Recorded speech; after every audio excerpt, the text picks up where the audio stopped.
আমাদের দেশে একটা স্লোগানকে চালু করা হয়েছে, যে স্লোগানের মূল কথা হলো ধর্ম যার যার উৎসব। বলেন ধর্ম যার যার উৎসব। আবার সংসদে দাঁড়িয়ে আমাদের দেশের পলাতক এক নেত্রী বলেছিল, আল্লাহ কোরআনে বলেছেন লাকুম দিনুকুম ওয়ালিয়া দিন। আল্লাহ কোরআনে বলেছেন কি? লাকুম দিনুকুম ওয়ালিয়া দিন। দেখেন, এক ভ্রান্ত কথা প্রমাণ করতে কোরআনের আয়াত কোথায় নিয়ে লাগিয়েছে। আচ্ছা আপনারা বলেন, আপনারা কোরবানির ঈদ পালন করেন কি করেন না? আপনারা গাজীপুরে করেন না মনে হয়। আপনারা যখন কোরবানিতে পশু জবাই করেন, ছাগল কিনেন, গরু কিনেন, আচ্ছা গরু বাদ দেন, গরু হিন্দুদের দেবতা। আপনি যখন ছাগল জবাই করেন, আপনি যখন দুম্বা জবাই করেন, আপনি যখন উট জবাই করেন, আপনার কোরবানির সময় কখনো কোনো হিন্দু এসে বলেছে চলো ধর্ম যার যার উৎসব সবার, আসেন সবাই মিলে কোরবানি করি? কখনো বলছে? আপনি যখন ঈদ উল ফিতরের সালাত আদায় করতে যান, নামাজ আদায় করতে যান, আপনি যখন ফিরনি খান, আপনি যখন সেমাই খান, আপনি যখন আপনার আত্মীয় স্বজনের কবর জিয়ারত করতে যান, তখন কোন হিন্দু বা কোন বিধর্মী এসে কি বলেছে ধর্ম যার যার উৎসব সবার, চলেন আমরা ওই ঈদ উল ফিতরের নামাজ আদায় করবো? বলে কখনো? কিন্তু তুমি এত পূজা আসলে ধর্ম যার যার উৎসব সবার, শুনেন ধর্ম যার উৎসবতা। বলেন ধর্ম যার উৎসব। বলেন ধর্ম যার উৎসব।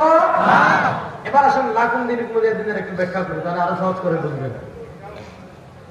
আচ্ছা, কোরআনের একটা সূরা আছে, এই সূরার নাম সূরাতুল কাফিরুন। সূরাতুল কাফিরুন। আজকে আমাদের মুসলমানদের অবস্থা কি? এখানে এসে বলবে ওয়াজ মাহফিলে নারায়ে তাকবীর, আল্লাহু আকবার, আল কোরআনের আলো ঘরে ঘরে জালো, তোমার নেতা আমার নেতা বিশ্ব নবী মুস্তাফা, এই ইসলামের শত্রুরা হুঁশিয়ার সাবধান। ওখান দিয়ে গলা ভেঙে ফেলে বাইরে গিয়ে তার এক কাপ লাঞ্চা খাওয়াইছে, অথবা তারা এক প্যাকেট সিগারেট দিছে, অথবা ধরেন তারা একটা 100 টাকার নোট দিছে। তখন আল কোরআনের আলো মনে নাই, ইসলামের শত্রুরাও মনে নাই, আমরা সবাই রাসূল শোনাও মনে নাই। তখন তার কাছে জয় আমুক। ঠিক আছে? ঠিক। আপনি যদি নিয়ে আপনার আদর্শ 100 টাকায় বিক্রি করে ফেলেন, টাকায় বিক্রি হয় গরু ছাগল, মানুষ কখনো টাকায় বিক্রি হয় না। রাসূল কারীম সাল্লাল্লাহু আলাইহি ওয়াসাল্লাম রবিউল আউয়াল মাস চলে, আল্লাহ নবী সাল্লাল্লাহু আলাইহি ওয়াসাল্লামের জীবনের একটা গুরুত্বপূর্ণ সিরাত শিক্ষা নেন। সেটা হলো কি আদর্শের উপর অটলতা। সরওয়ার দো আলম সাল্লাল্লাহু আলাইহি ওয়াসাল্লাম এবং সাহাবায়ে কেরাম রিদওয়ানুল্লাহি আলাইহিম আজমাইন আদর্শের প্রতি কত অটল ছিলেন। সুবহানাল্লাহ পড়েন। অত্যাচার করে, জুলুম করে, অত্যাচার করে, জুলুম করে, আরবের তপ্ত মরুভূমিদের গরম বালুতে শুইয়ে রাখে, পিঠের গুস্ত খসে চর্বি বের হয়ে যায়, পাষণ্ডরা বুকের উপর পাথর তুলে দেয়, পাথরের উপর দাঁড়িয়ে পাথর নড়াচড়া করে, পাথরের হাত দিয়ে একটা একটা একটা একটা করে সব ভেঙে যায়। আর তাদের বলে যে আল্লাহর উপর ঈমান আনেছিস সেই ঈমান ছাড়, যে কোরআনকে বিশ্বাস করেছিস সেটা ছাড়, যে ইসলামকে কবুল করেছিস সেটা ছাড়, তোকে আর জুলুম করবো না। একবার বলে আল্লাহ মানি না। হযরতে বেলালকে বলে একবার বলে আল্লাহ মানি না। হযরতে বেলালের উপর যত জুলুম করে, হযরতে বেলালের উপর যত অত্যাচার করে, হযরতে বেলালের ঈমানের পাওয়ার তত বেড়ে যায়। তারা বলে বল আল্লাহ মানি না, বেলাল বলে আহাদ। বলেন বেলাল বলে বলে না, বেলাল বলে আল্লাহ। বলেন আল্লাহ, বলেন আল্লাহ, বলেন আল্লাহ। এখন তারা তো দেখে অত্যাচার করে মজা পাচ্ছে। আবু জেহেল অত্যাচার করে, আল্লাহ হেদায়েতের আলো ঢুকিয়ে দিচ্ছেন তার সন্তান ইকরিমার বুকে। ইকরিমা দেখে কিরে আমার বাপ এত জুলুম করে, ইকরিমা দেখে কিরে এই লোকটা না আমার বন্ধু ছিল ছোটবেলায়, একসাথে না খেলতাম, সে এমন কি পেল যে এর যত মারে, যত ঘুষায়, হাড্ডি ভেঙে যায়, গুস্ত খসে পড়ে, চর্বি বের হয়ে যায়, ঘর ছেড়ে দে, সন্তান ছেড়ে দে, বাপ ছেড়ে দে, স্ত্রী ছেড়ে দে, আত্মীয় স্বজন ছেড়ে দে, দেশ ছেড়ে দে, এটা ছাড়তে পারে না, তাহলে এটা কি বোঝার দরকার আছে না নাই? আবু সুফিয়ান অত্যাচার করেন, আল্লাহ তার ছেলে মুআবিয়াকে প্রস্তুত করে দেন। ইসলামের বিরুদ্ধে যারা ষড়যন্ত্র করে, ইসলামের ষড়যন্ত্র করে, ইসলামকে ষড়যন্ত্র করে যদি থামানো যেত, ইসলাম মক্কায় থেমে যেত। আবু জেহেল থামাতে পারে নাই, মদিনার ইহুদিরা পারে নাই, কিসরা পারে নাই, কায়সার পারে নাই, বাইজেন্টাইন পারে নাই, তাতার পারে নাই। রব্বে কাবার কসম করে বলি, আমেরিকার প্রেক্ষিত ছেড়ে বাংলাদেশেরা ইসলামকে মানাস করতে চাইবেন, আপনারাও তাদের বাড়ি যাবেন, ইসলাম আছে, জীব থাকবেন।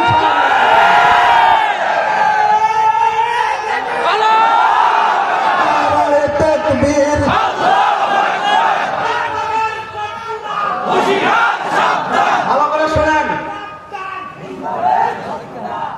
সাহাবা একরাম রিদওয়ানুল্লাহ আলাইহিম আজমাইন আদর্শের প্রতি এত অটল ছিলেন। কাফেররা দেখে কোনো কিছুতে কাজ হয় না, কোনো কিছুতে কাজ হয় না, কোনো কিছুতে কাজ হয় না।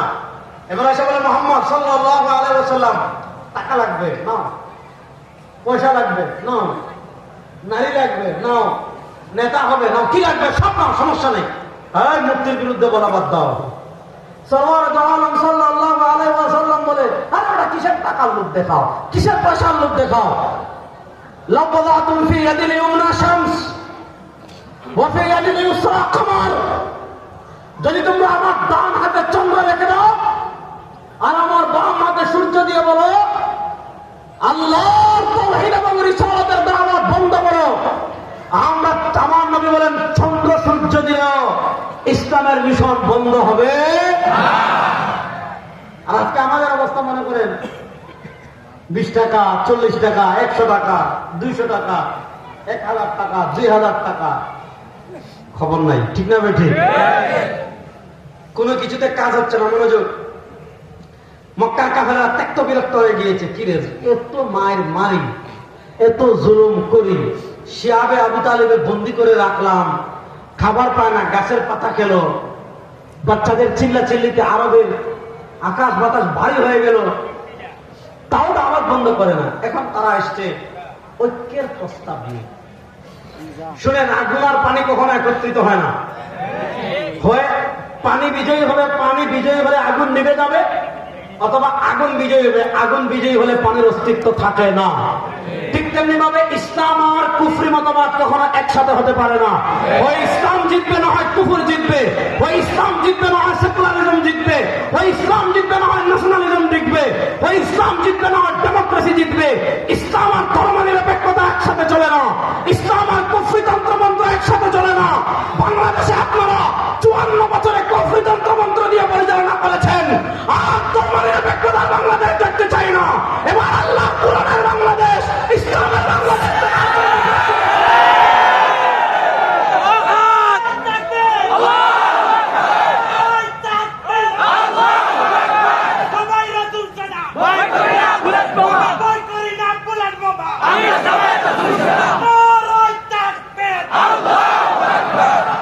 শোনেন, এবার এসে তারা প্রস্তাব দিচ্ছে, ঐক্যের প্রস্তাব নিয়ে আসছে। যেমন আমাদের পেশা হুজুরের কাছে অনেক সময় অনেক আসে না, যে আপনারা 30টা সিট দিব, 40টা সিট দিব, পারতেন না, আসে না নাই? আপনারা না জানলে হুজুর তো আমাদেরকে বলেন, আমাকে হুজুর খুব মহব্বত করেন, আলহামদুলিল্লাহ বলেন। এই যে কালকে হুজুরের সাথে ছিলাম এসা পর্যন্ত, আজকে জোহরের পর আমাদের প্রোগ্রাম ছিল উলামা শাইখ আইম্মা পরিষদের বায়তুল মুকাররম মিছিল, শাখা চরমনায় ছিলেন। ওটা শেষ করে গেছি টাঙ্গাইল। টাঙ্গাইল আমাদের উলামা শাইখ আইম্মা পরিষদের সেমিনার ছিল, ওখানে মাগরিব করে বক্তৃতা করে, ওখান থেকে একটানে ওখানে মানে বক্তৃতা শেষ করে গিয়ে নামাজটা মানে নামাজ শেষ হয়ে গেছে, আমরা জামাত পড়ছি, জামাত পড়ে স্টেজে উঠে বক্তৃতা দিয়ে আবার সোজা আপনাদের এখানে। এই হুজুরের সাথে কালকে এই সময় ছিলাম, মধ্যবর্তী জোহরের পরে হুজুর ফোন দিচ্ছেন যে সার্বিক হালাকি কি বলো। আমরা তো জানি 30টা 20টা 50টা হ্যাঁ এগুলোর অফার আসে। তো আমরা পেশাব কর্মীকে ভালোবাসি কেন? তার আদর্শের স্থিরতার কারণে। যদি দেখি তিনি অন্যান্যদের মতো একটু লোভ দেখাইলে আর একটু ইয়ে দিলেই আদর্শ বিক্রি করে দেন, আমরা ওই পেশাব কর্মীকে আমরা দেখতে চাই না। বিশ্বাস করি ওই আদর্শহীন রাজনীতি অনেকে করতে পারে, পেশাব চরমুনাই করে না। সব সহজ। রাসূলুল্লাহ সাল্লাল্লাহু আলাইহি ওয়াসাল্লাম এসে কি সুন্দর প্রস্তাব দিচ্ছে, মুহাম্মদ সাল্লাল্লাহু আলাইহি ওয়াসাল্লাম অনেক হয়েছে ভাই, আসেন ঐক্য করে দেন। কেমন ঐক্য জানেন? বলে যে তুমি আমাদের আজ থেকে আমাদের মূর্তির বিরুদ্ধে বলবো না, একটা কথা বলবো না, আমাদের ধর্মের বিরুদ্ধে একটা কথা বলবো না, আমাদের দেবতাদের বিরুদ্ধে একটা কথা বলবো না। তুমি ভাই তোমার ধর্ম নিয়ে থাকো, নামাজ কালাম করতে থাকো, আমরা আমাদের মনের মতো আমাদের ধর্ম পালন করব।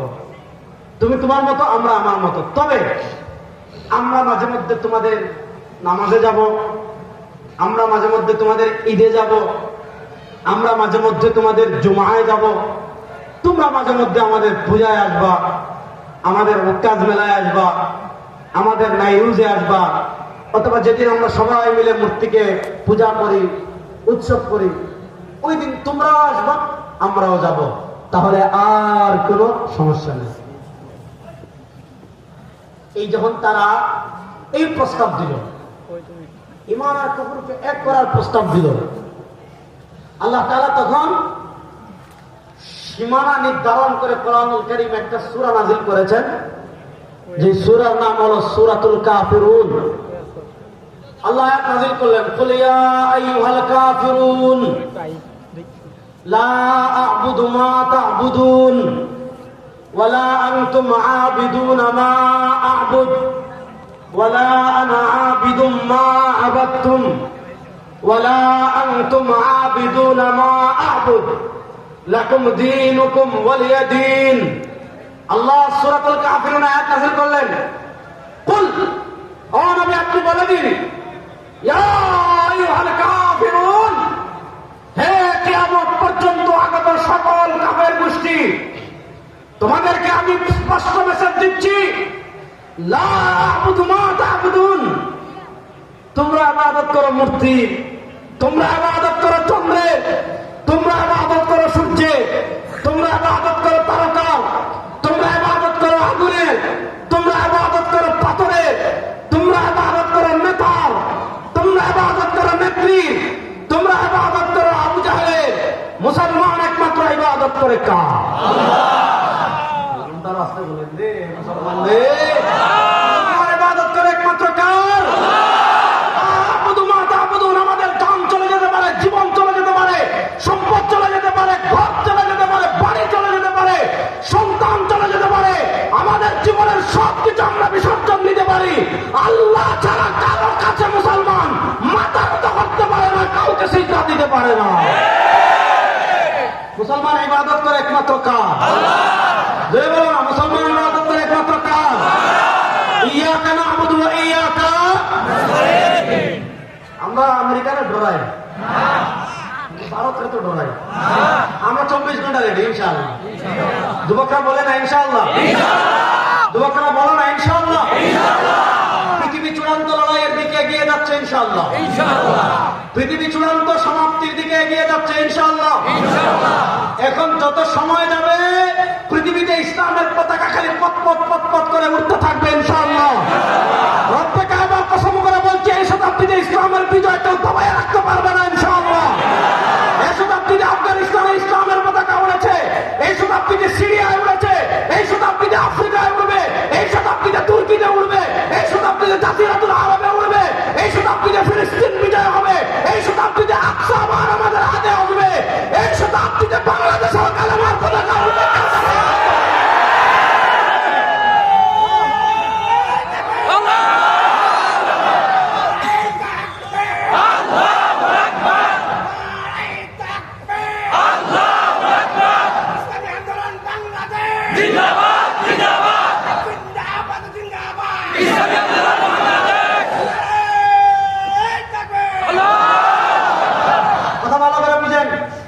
আল্লাহ আমাদেরকে স্পষ্ট ভাষায় বলেছেন, তারাই উপাসনা করে মূর্তি, আর আমরা ইবাদত করবো একমাত্র কার?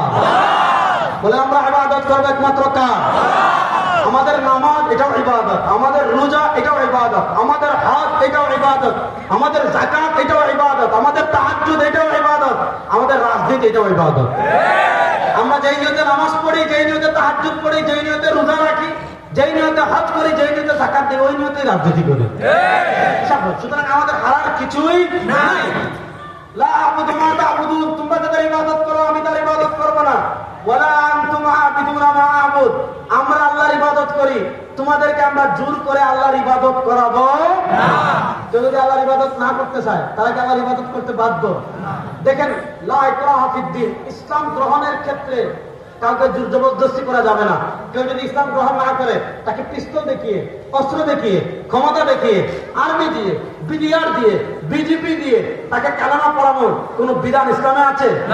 যারা ইসলামকে বলে সাম্প্রদায়িক, আরে বেটা আমরা যদি সাম্প্রদায়িক হইতাম, 750 বছর ভারতের রাষ্ট্র ক্ষমতায় আমরা ছিলাম। বলে না, 750 বছর ভারতের রাষ্ট্র ক্ষমতায় কারা ছিলাম? মুসলমানরা ছিল। 1803 সাল থেকে নিয়ে 1947 পর্যন্ত ব্রিটিশ ছিল। আর 1947 থেকে 2025 হলো হিন্দুরা। বেশি দিন বাকি নাই, মুসলমান আবার আসতেছে ইনশাআল্লাহ। মোহাম্মদ বিন কাসিমের উত্তরসূরিরা আবার আসতেছে ইনশাআল্লাহ। সুলতান মাহমুদ গজনবীর উত্তরসূরিরা আবার আসতেছে ইনশাআল্লাহ। ইসলামের বিজয় কেউ দবাইয়ে রাখতে পারবে না ইনশাআল্লাহ। ইসলাম কাউকে জোরপূর্বক ইসলাম গ্রহণ করার কোনো বিধান ইসলামে নাই। আপনি তাকে কি বলবেন? আপনি তার কাছে ইসলামের দাওয়াত পেশ করবেন। তাকে বলবেন তুমি লা ইলাহা ইল্লাল্লাহ বলো, তুমি মুহাম্মদুর রাসূলুল্লাহ বলো। আপনি তার কাছে তাওহীদের দাওয়াত দিবেন, আপনি তার কাছে রিসালাতের দাওয়াত দিবেন। তাওহীদ এবং রিসালাতের দাওয়াত পেশ করার পর সে কবুল করলো না, তার লাগে মারামারি বাঁধাইবেন। আমি করে দাওয়াত দিই, তো বলে দাওয়াত কবুল করেছে, মারামারি বাঁধাইবেন। আপনি তার কাছে তাওহীদ এবং রিসালাতের দাওয়াত পেশ করার পর সে যদি দাওয়াত কবুল না করে, লাকুম দীনুকুম ওয়ালিয়া দীন। ভাই তোর আমার দাওয়াত ছিল পৌঁছানো, আমি পৌঁছাইছি, তুই কবুল করতে পারস নাই, ভাই তুই তোর মতো থাক, আমি আমার মতো। তুই তোর ধর্ম নিয়ে জাহান্নামে যা, আমি আমার ধর্ম নিয়ে কোথায়? এইটাই হলো লাকুম দীনুকুম ওয়ালিয়া দীনের ব্যাখ্যা। অর্থাৎ কারো কাছে ইসলাম কেউ যদি কবুল না করে, তাহলে সে ইসলাম কবুল না করলে আপনি তার অর্ধেক গ্রহণ করবেন না। সে ইসলাম কবুল করুক আর না করুক, আমরা ইসলামের 1 ইঞ্চিও ছাড় দেব না। বলে না, 1 ইঞ্চিও ছাড় দেব না। লাকুম দীনুকুম ওয়ালিয়া দীন মানে তুই তোর মতো থাক, আমি আমার মতো, আমার স্বকীয়তা আমি 1 ইঞ্চিও বিসর্জন দেব না। এটা হলো লাকুম দীনুকুম ওয়ালিয়া দীনের সঠিক ব্যাখ্যা। এটা নিয়ে লাগাই দিছে মূর্তি পূজায় যায়। আমাদের দেশে এক মন্ত্রী ছিল আগের আমলে বাংলাদেশে, উনি বলেছে আমার ইমান হুজুরদের ইমানের মতো এত দুর্বল না। আমি মূর্তি পূজায় গেলে আর পূজায় গিয়ে নাচানাচি করলে আর প্রসাদ খাইলে আর পূজা দেখলে হুজুরদের ইমান দুর্বল, তাদের ইমান যাইতে পারে, মাগার আমার ইমান যাবে না। আমি তখন এক বক্তৃতায় বলেছিলাম, ইমান যাওয়া না যাওয়া এগুলার প্রশ্ন আসে ইমান থাকলে। তোর তো ইমান নাই, যাবে কি? বুঝলেন না, ইমান যাবে কি না এটা তো ইমান থাকলে প্রশ্ন আসবে। যার ইমান নাই তার ইমান আর যাবে কি? ঠিক না বেঠিক? এজন্য কোন মুসলমান বিধর্মীদের কোন পূজায় অংশগ্রহণ করা জায়েজ নাই। বলেন, বিধর্মীদের কোন পূজায় অংশগ্রহণ করা জায়েজ নাই। এজন্য আমরা কোন পূজায় অংশগ্রহণ করব না। তারা নিশ্চিন্তে পূজা করবে, নিরাপত্তা দেওয়ার দায়িত্ব সরকারের। তারা তাদের প্রতিমা বিসর্জন দিবে, যে জায়গায় বিসর্জন দিবে ওই জায়গা পর্যন্ত পৌঁছানোর দায়িত্ব সরকারের। কিন্তু কোন মুসলমানের জন্য বিধর্মীদের কোন উৎসবে অংশগ্রহণ করা জায়েজ নাই। 2 মিনিটে 3 মিনিটে আরেকটা কথা বলে শেষ করবো সিরাত থেকে। আল্লাহ নবী সাল্লাল্লাহু আলাইহি ওয়াসাল্লামের পুরা জীবন, বলেন আল্লাহ নবী ইসলামের পুরা জীবন। এই যুবকরা সবাই বলেন পুরা জীবন। বলেন আল্লাহ নবী সাল্লাল্লাহু আলাইহি ওয়াসাল্লামের পুরা জীবন। বলেন আল্লাহ নবী সাল্লাল্লাহু আলাইহি ওয়াসাল্লামের পুরা জীবন আমাদের জন্য আদর্শ। বলেন আল্লাহ নবী সাল্লাল্লাহু আলাইহি ওয়াসাল্লামের পুরা জীবন আমাদের জন্য আদর্শ। কানা লাকুম ফি রাসূলিল্লাহি উসওয়াতুন হাসানাহ মান ইউতি'িল্লাহা ফাকাদ আতা আল্লাহ ইয়া আইয়ুহাল্লাযীনা আমানু আতিউল্লাহ ওয়া আতিউর রাসূল ফালা ওয়া রাব্বিকা লা ইউমিনুনা হাত্তা ইউহাক্কিমুকা ফীমা শাজারা বাইনাহুম সুম্মা লা ইয়াজিদু ফি আনফুসিহিম হারাজাম মিম্মা কাযাইতা ওয়া ইউসাল্লিমু তাসলিমা। আমি খাবো কিভাবে? আদর্শ আমার রাসূল। আমি ঘুমাবো কিভাবে? আদর্শ আমার রাসূল। আমি বাথরুমে যাব কিভাবে? আদর্শ আমার রাসূল। আমি বিয়ে করব কিভাবে? আদর্শ আমার রাসূল। আমি ত্যায্য সম্পত্তি বন্টন করব কিভাবে? আদর্শ আমার রাসূল। আমি সমাজ চালাবো কেমনে? আদর্শ আমার রাসূল। আমি রাজনীতি করব কেমনে? আদর্শ আমার রাসূল। আমি নেতৃত্ব দিব কেমনে? আদর্শ আমার রাসূল। আমি বিচার করব কেমনে? আদর্শ আমার রাসূল। আমি রাষ্ট্র চালাবো কেমনে? আদর্শ আমার রাসূল। বলেন সব ক্ষেত্রে আমাদের জন্য আদর্শকে আমাদের, বলেন না সব ক্ষেত্রে আমাদের জন্য আদর্শকে আমাদের। এখন আমরা কি করি? খাবারে হাত ধোয়ার ক্ষেত্রে রাসূলের আদর্শ মানি, বাথরুমে ঢোকার ক্ষেত্রে রাসূলের আদর্শ মানি, ঘুমানোর ক্ষেত্রে রাসূলের আদর্শ মানি, নামাজ পড়ার ক্ষেত্রে রাসূলের আদর্শ মানি। আলহামদুলিল্লাহ, এইগুলাতে আমরা রাসূলের আদর্শ মানি। প্রশ্ন হলো, খাবারের ক্ষেত্রে যেমন সরওয়ারে দু আলম সাল্লাল্লাহু আলাইহি ওয়াসাল্লামের আদর্শ মানা লাগবে, রাষ্ট্র পরিচালনায় লাগবে না। বুঝা বলেন, রাষ্ট্র পরিচালনায় মানা লাগবে কি লাগবে না? বিচার ব্যবস্থায় আমার নবীর আদর্শ মানা লাগবে কি লাগবে না? এই বাংলাদেশে কোন মুসলমান ইমানদার কেমনে বুঝেন? একদিকে নবী করিম সাল্লাল্লাহু আলাইহি ওয়াসাল্লামের বিচার ব্যবস্থা, একদিকে কোরআনের বিচার ব্যবস্থা, একদিকে মুস্তাফার বিচার ব্যবস্থা, একদিকে কামলিওয়ালার বিচার ব্যবস্থা, একদিকে দু জাহানের বাদশার বিচার ব্যবস্থা, আরেকদিকে ব্রিটিশের বিচার ব্যবস্থা।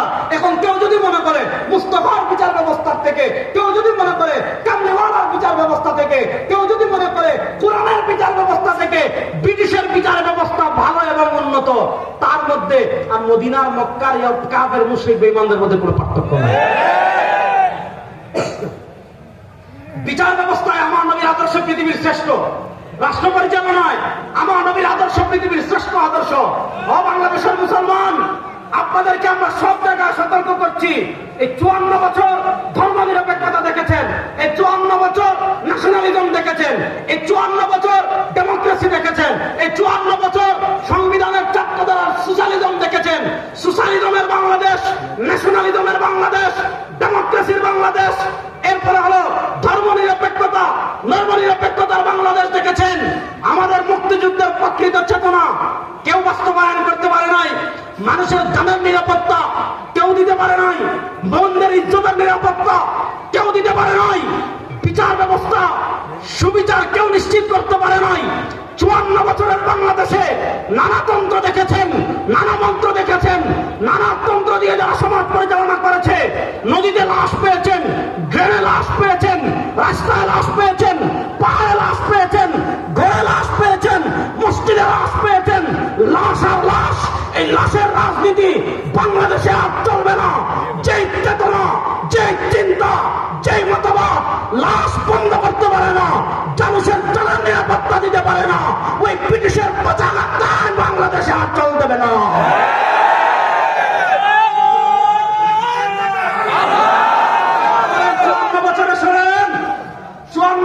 নানা তন্ত্রমন্ত্র দেখেছেন। এবার মুস্তাফার আদর্শ, কামলিওয়ালার আদর্শ, পৃথিবীর শ্রেষ্ঠ আদর্শ বাংলাদেশের ঘর থেকে নিয়ে রাষ্ট্র পর্যন্ত প্রতিষ্ঠা করার জন্য আমার কাছার মুসলমান যুবক প্রস্তুত আছেন না? না ইনশাআল্লাহ। কারা কারা প্রস্তুত আছেন দেখি ইনশাআল্লাহ। স্লোগান দেব, স্লোগান দিয়ে শেষ করবো। একটা স্লোগান দেব, স্লোগান দিয়ে শেষ করবো। স্লোগান দেওয়ার প্রস্তুত আছেন তো সবাই? আমি বলবো তন্ত্রমন্ত্রের দিন শেষ, আপনারা বলবেন ইসলামের বাংলাদেশ। তন্ত্রমন্ত্রের খেলা বাংলাদেশের শেষ তো, আপনি মানেন আর না মানেন শেষ। রেডি আছেন তো? নারায়ে তাকবীর, জোরে বলেন না, নারায়ে তাকবীর, নারায়ে তাকবীর। তন্ত্রমন্ত্রের দিন শেষ, ইসলামের বাংলাদেশ। তন্ত্রমন্ত্রের দিন শেষ, ইসলামের বাংলাদেশ। নারায়ে তাকবীর। আবার আপনাদের সাথে দেখা হবে ইনশাআল্লাহ। আসসালামু আলাইকুম।